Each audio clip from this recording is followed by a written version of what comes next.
Hi అండి. ఆహ్, విజయసాయిరెడ్డి వల్ల జగన్‌కి థ్రెట్ ఎంతవరకు ఉన్నది ఒకసారి మనం మాట్లాడుకున్నాం.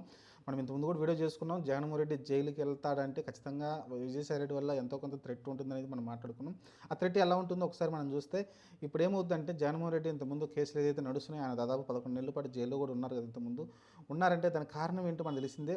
అక్రమాస్తులు ఆర్జించారనేది దాని మీద కేసులైతే ఉన్నాయి. దానికేందంటే అక్రమంగా పెట్టుబడులు దానిలోకి రావడము, ఎవరైతే ఆ పెట్టుబడులు పెట్టారో వాళ్ళైతే రాలేదు బయటికి. మేము స్వచ్ఛందంగా పెట్టాం గానీ, జగన్మోహన్ రెడ్డి బలవంతంగా ఏమి ఆ పెట్టుబడులు పెట్టించలేదని అయితే చెప్పుకొచ్చారు. దాని కారణంగా అయితే అతని మీద కేసులు అంత స్ట్రాంగ్ అవ్వలేదు. కానీ ఇప్పుడు గనక బీజేపీకి ఇప్పుడు సీటు త్యాగం చేసిన విజయసాయిరెడ్డి బీజేపీలో జాయిన్ అవుతారని ఒక పక్కన ప్రచారం జరుగుతుంది.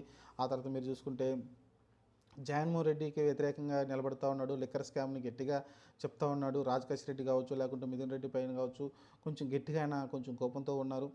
అలాంటి సిట్యుయేషన్‌లో ఇప్పుడు ఆయన గనక ఎవరో ఒకరితో ఆ రోజు పెట్టుబడులు పెట్టిన ఎవరైతే ఉన్నారో జగన్మోహన్ రెడ్డి కంపెనీల్లో, వాళ్ళు గనక ఒకళ్ళిద్దరు వచ్చి జగన్మోహన్ రెడ్డి మమ్మల్ని బెదిరించి పెట్టుబడులు పెట్టించారని ఒక్క మాట చెప్తే మటుకు జగన్మోహన్ రెడ్డి ఖచ్చితంగా జైలుకెళ్తాడు. అలా నా పార్టీ కూడా అంటే పార్టీ కూడా కనుమరుగయ్యే అవకాశం కనిపిస్తుంది.